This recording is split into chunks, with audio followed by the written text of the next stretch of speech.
This episode is sponsored by BetterHelp. Do you want better mental health? Then BetterHelp is for you. It is affordable, accessible, and most importantly, personalized online therapy. There is a special offer to the Lucy Pod listeners. You can get 10% off your first month of professional therapy at betterhelp.com/thelucypod. That's better, HELP.com/thelucypod. Thanks again to BetterHelp for sponsoring this episode. Please remember that the Lucy Pod is not a replacement for professional medical advice. If you have questions or concerns about your own amazing brain, please speak to a medical professional. I wish to acknowledge the traditional owners of the land on which I speak to you all today, the peoples of the Kulin Nation. Always was, always will be Aboriginal land. Hello everyone, this is just a little PSA. This episode was part of the ADHD Awareness Month episode series, but people get busy with uni, with work, with exams, so this one's come out a little later, but the ADHD Awareness Month spirit is still there, so enjoy. Hello everyone and welcome back to the Lucy Pod. I hope that you are all well and staying safe, and I want to wish you all again a happy ADHD Awareness Month because yes, October is ADHD Awareness Month. Now before I continue with this episode, I want to say that you might notice a change in the quality because this is an impromptu episode. This is being done outside on my front porch on a lovely spring day. It's like 22 degrees, very sunny, but it's still quite windy. And you might be thinking, why would you record an episode out here without like your microphone and in a non-podcast friendly environment? Well, I had an ADHD moment today and I left my keys inside the house and I am locked out, and it's a whole thing. And I'm going to be locked out for another hour or so. So I thought instead of me just like sitting and mindlessly scrolling on my phone that is going to die, but hopefully not midway through this episode, I thought I would record a little impromptu Lucy Pod episode. I don't know what it's going to be about because I literally just thought that. I thought I'm just going to start recording and we'll see what comes to me. And nothing's coming to me yet. So you'll have to like give me a moment. Actually, you know what? I was thinking the other day, I've done an episode before of like the strengths and weaknesses of like ADHD. And my podcast tends to be a very sort of positive focus on ADHD because I'm having a good experience with ADHD. However, I recognize that life isn't always peachy, and ADHD definitely has its moments where it wreaks havoc. And although in the spirit of ADHD Awareness Month, I want to keep my sort of pride and joy of ADHD going, I do want to say that, yeah, there are definitely moments where I'm like, it'd be easier sometimes if I was neurotypical. So I think maybe this little impromptu episode could explore that. So obviously I've gone through the amazing things of being ADHD, and even though when I have moments where I wish I was neurotypical, in the grand scheme of things, if there was a cure to being like becoming neurotypical and there was a cure for ADHD, I personally wouldn't have it. I don't judge people who would. I don't think there's anything wrong with that. But for me personally, I wouldn't want that. I wouldn't really have my life any other way. I don't want to be neurotypical. I'm really happy being neurodivergent. So I want to put that out there. But let's talk about it some more. So I think the biggest thing for me in my sort of when I have my bad days, I think it's particularly the thing that I wish I did not have was the loud thoughts. So the loud thoughts aren't necessarily negative or positive. They can just be neutral. But a lot of the time when I'm having a bad day, whether it be due to stress or just being in a bad mood, I have a lot of loud, repetitive thoughts that can just range from, you have this assignment due, to, oh, what are we having for dinner? What are we having for dinner? Just those really sort of repetitive thoughts that don't seem to go away and that don't help me. And I find those very difficult because the medication doesn't make them softer. They're very, very, very loud. And I really do wish that I was able to sort of turn the volume down on them sometimes.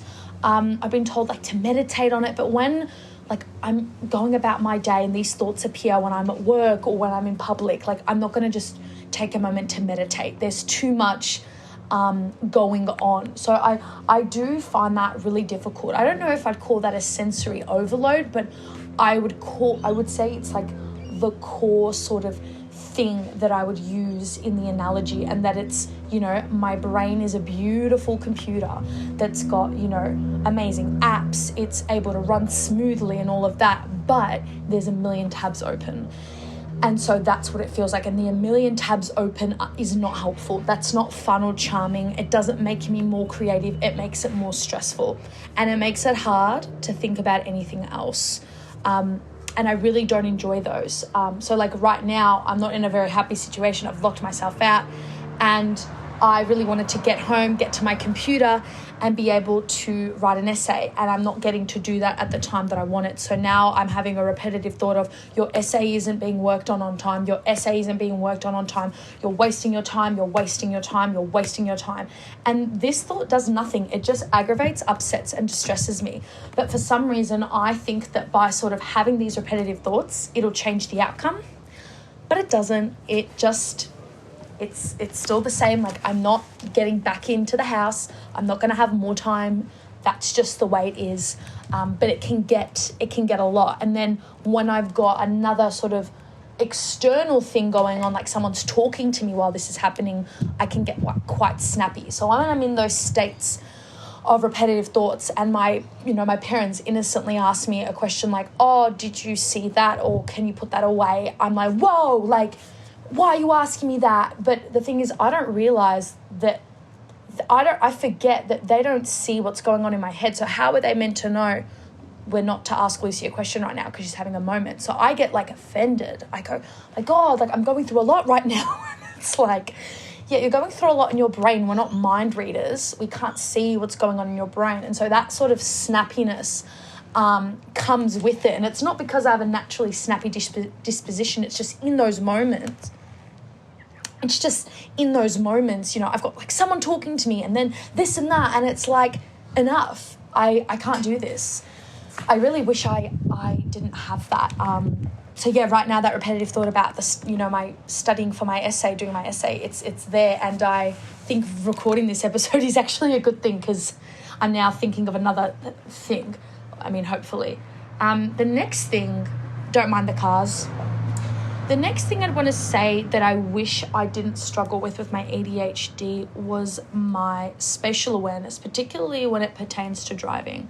Now, I totally believe and get that there are probably people who are very scared of driving who are not ADHD, who are neurotypical, and I'm sure that there are bad drivers who are neurotypical. I'm not saying that, you know, hating driving is unique to people with ADHD, but just like for me in particular, I know that if I was neurotypical, I wouldn't have this problem. I just really wish my awareness, my visual awareness was better. I think it would make my life a lot easier with driving. I just feel as if, even though the lessons are okay, I mean, look, I stopped at an intersection, but whatever. Even though the lessons are fine because they're lessons, I feel as though I'm going to have to do a lot of driving tests before I actually like get my license. And I really don't enjoy that. I feel like I'm at the stage in adulthood where tasks like this, I don't want to have to be repeating them. Like, it feels like I'm back in school. Like, you failed the test, you have to do it again. And it's just like, I don't want to go through this. And I just wish I had the visual perception that I see my neurotypical friends have. Like, their ability to just be able to clock, like, oh, check your left, check your right, like that, those executive functions that are so important, you know, for daily life. Like, you need your executive functions. You need them for example, for driving, for like walking in the street, for communicating with others. They're such a vital part of our brains. And obviously, when you've got that sort of weakened muscle in your brain, the ADHD muscle, that it makes you struggle. So that means that, you know, my motor skills aren't amazing. It means my handwriting is not great. It means that when someone says go left, I'm like, I'll go right. And that frustrates me. And I think the reason it frustrates me is because of driving. Like before, my motor skills kind of aggravated me because like my handwriting's not that neat. I can't cut things. But now that it's affecting my driving, something that is very important, it really annoys me. And it makes me not want to drive. I think I've said this before. I have a really bad habit, a flaw, and that's when something is difficult or I don't like it, I give up. So everything that comes easy to me, I love doing. Like singing or dancing or writing or all of that, I'm fine with. I can do that. But if it's something like maths, something to do with my hands, like, maybe even putting up something in the wall, like, hammering something into the wall, I don't want to do it. Like, I'll avoid it. And I'm trying to do that with driving.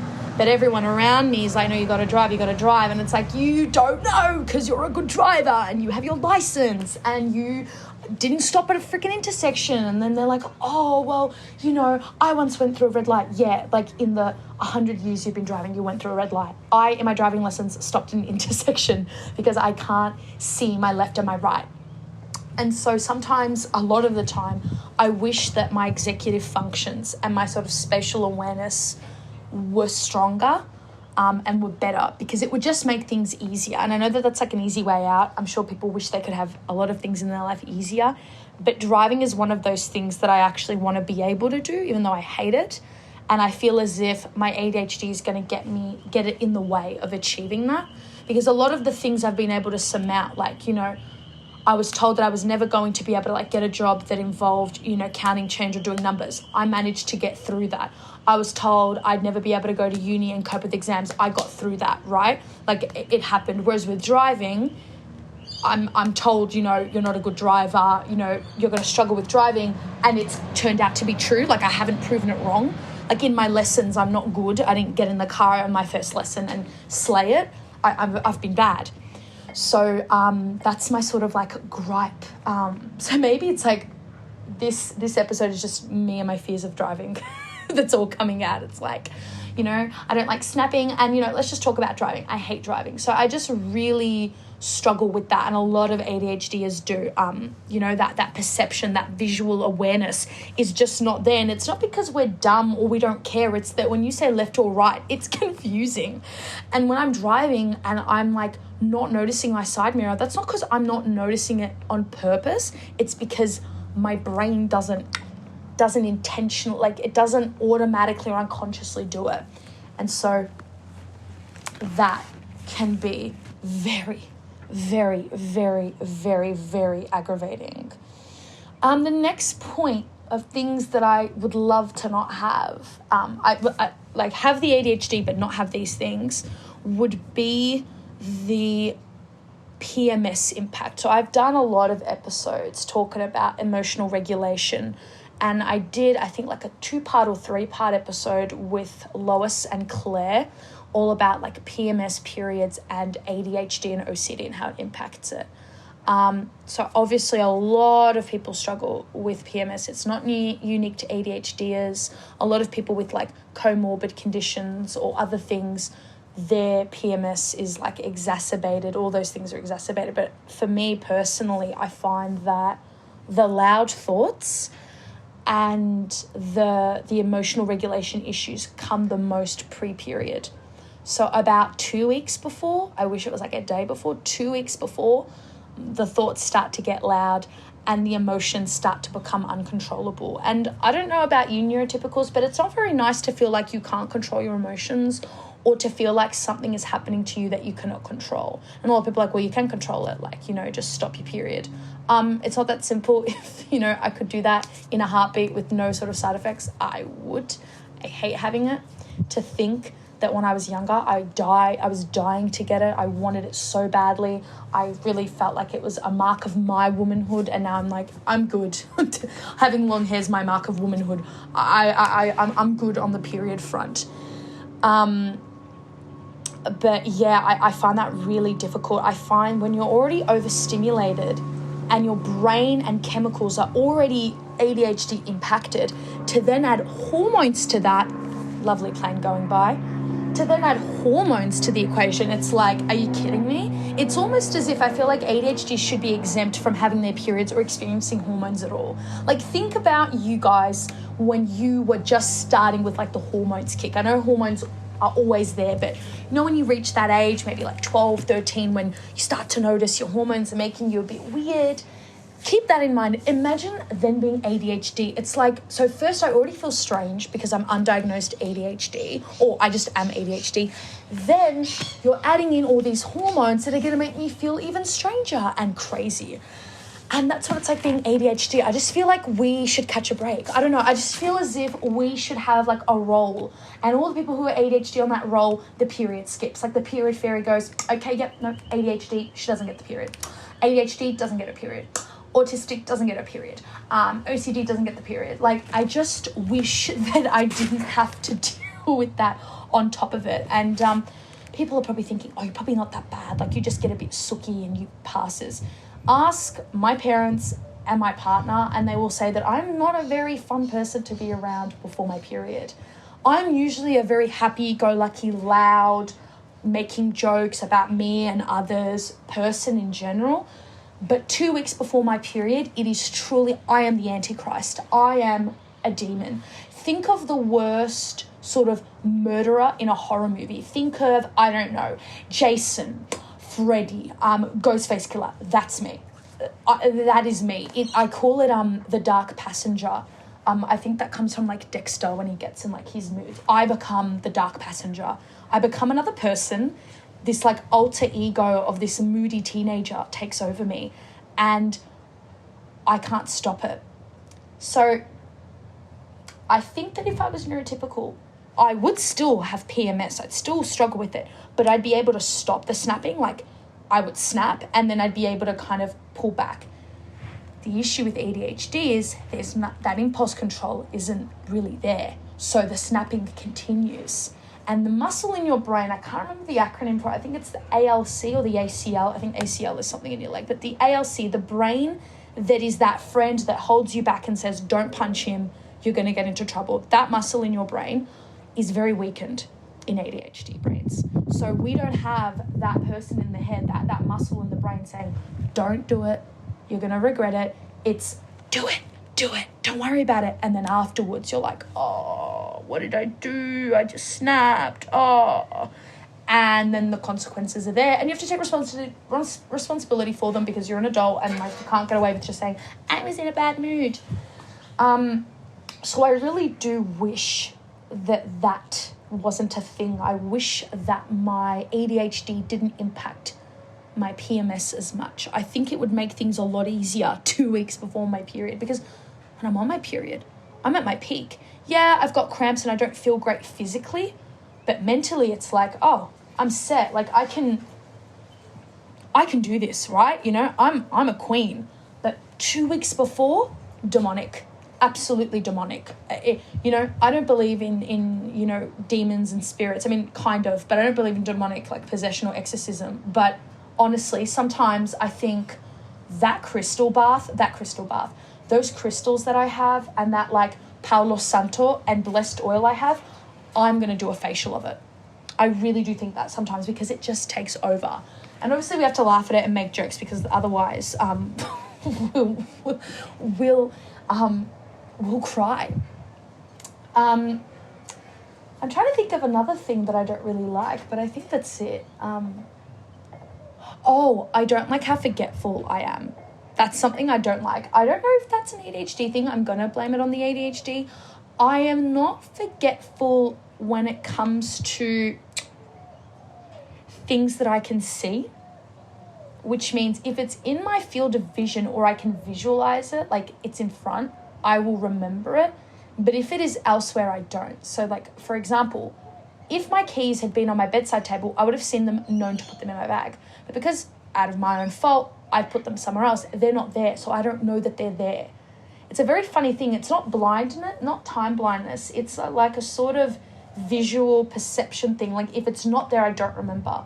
So if you tell me when I'm in my bedroom, hey, wash the dishes. Yeah. But I don't see the dishes, so I don't remember. Whereas if I'm in the kitchen and you say wash the dishes, I get up straight away. I go to it because I can see there are the dishes waiting to be put in the dishwasher.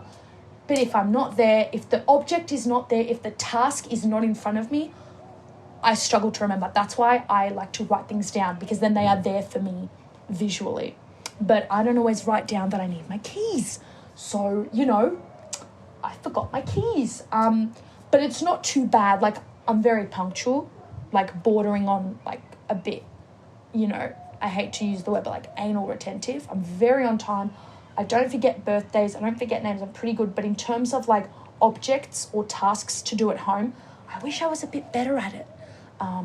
Because it would, mean that I wasn't sitting out here. I mean, look, it is a stunning day today, but it would mean I'm not sitting out here recording on, the front porch, and like 5 people have gone by, and I don't think they can see that I'm talking to a phone. So I think they just assume, oh yeah, like she's just chatting to herself. She's, sitting outside for some reason of her house and not going inside.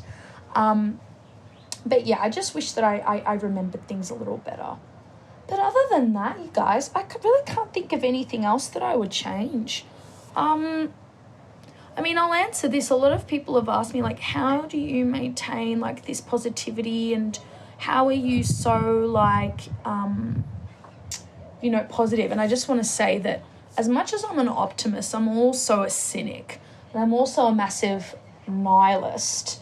And I think that we put like too much stake on a lot of things, and we take life a bit too seriously, because I don't think we realise that like we're not here for a long time. And that is terrifying. So it's not worth to get sick over certain things. But I do want to say, before I answer the question, I totally get why people struggle to accept being ADHD and struggle to accept their diagnosis. I understand that for some people it's just too hard for them, and it's just difficult. And I would never want to pressure anyone to be like me, on that front. But how do I remain positive? I think I have a positive disposition. I have I'm kind of just like that. I'm sort of a very outgoing, loud kind of like life is good sort of person. I mean, most of the time. I definitely have my moments, and I definitely have moments where I'm like, this is pointless, I hate it, So I think it comes with your temperament. I think temperament is a big thing. I think the next one is your experience. So if you were diagnosed, early on, good intervention, good support system, it makes life easier. I had all of those things. I got diagnosed pretty early. I was 13, 14. I have amazing parents, and I had a really good high school. So that made life a lot easier. Also, my medication definitely is a bonus. It really changed my life for the better. I don't know where I would be without it, honestly. It makes me so happy. Not that it's a happy drug, but it really brings me joy because it's changed my life. And I would say the fact that I became very obsessed with knowing about ADHD and understanding it, so I could reframe how I view it. Because a lot of the time, like when you read just like the surface of the internet, ADHD is a disorder, it's all the negatives. And those are super important to know about. But when you go a bit more in depth and you actually understand what neurodiversity is and neurodevelopment and the history of ADHD, you do know, okay, it's a disorder, but it's actually got a lot of things that are fantastic about it and that are only seen as bad because of a neurotypical world. It's like that argument. If we live in a world that's designed for people who are average size or tall people, okay? So people who can like reach the doorknob, right? It's made for people like us. But if you are somebody who is small, I don't know what the correct term is. Some people prefer dwarfism, some people prefer little. I'm just going to say if you are smaller than average, you're not going to be able to open the doorknob. You're not going to be able to drive the car because the car's not made for you. That makes it that now being small or short is a problem, right? Because of the environment. But if the environment was more adaptable, it wouldn't be so much of an issue. Now, I'm not saying that ADHD is an environmental thing, but there are a lot of ADHD symptoms that are exacerbated by a neurotypical environment. Sitting for 6 hours a day or more at school definitely exacerbates a lot of ADHD symptoms. Being in a loud-ass shopping centre and having people talk to you definitely exacerbates the ADHD symptoms where you can't focus on one thing. So for me, I've learned to understand that it's not all me and that it's definitely the world I'm in. Like, it's not all my fault. I'm not just ADHD and making my life difficult by having this. It's also the world I'm in. And I've also come to understand that most people, for me, most people that I know and admire and that are creative individuals are neurodiverse, and that makes me very happy. So for me, it's like the best of both worlds. Not only have I got all these amazing traits that come with being ADHD, half the people that we see in the world who are amazing authors, actors, singers, poets are ADHD or neurodiverse. So I don't care. But I think that also comes back to my temperament, that it's just like, I don't care. My attitude is I'm here for me, and your problems with me are not my problems, and what you think and feel about me is none of my business. I don't exist to be like loved in the neurotypical world. I'm here, and you got to act like you belong. A very wise person said that quote to my dad. They were talking, and I thought it was great. It's like, walk around or live your life as if you belong. And I think that's definitely true. And, like I said, there are moments where I don't feel like I belong, and I'm like, these symptoms are kicking my ass. The driving, and that I really don't view as a superpower. But I always end on a positive note because this is how I've always been. I don't know any different. And I think if I were to get a cure, I would grieve a part of myself, because ADHD is a very big part of me, and that makes me very happy. So even though today is not a great day, I'm not very happy that I'm wasting my time outside when I could have been studying. I'm glad that I recorded this episode, and I'm glad I got my thoughts out. It was impromptu, so there may be trains of thought that are a bit messier than usual, but you know why. And I think that's all that I'm going to say today. So I'm going to say, I hope that you have a good day today. Enjoy the sun. This episode won't be uploaded on this day, but I hope you're enjoying the spring sun. Don't forget to follow me on Instagram and Facebook at The Lucy Pod, and to stream, follow, and rate me 5 stars on all your favorite streaming platforms such as Apple Podcasts, Spotify, Amazon, RSS, Listen Notes. The list goes on. Don't forget to show me some love on there, and I will talk to you in the next episode. Bye. Thanks again to BetterHelp for sponsoring this episode. Don't forget the special offer to the Lucy Pod listeners, where you can get 10% off your first month of professional therapy at betterhelp.com/thelucypod. That's better, HELP.com/thelucypod.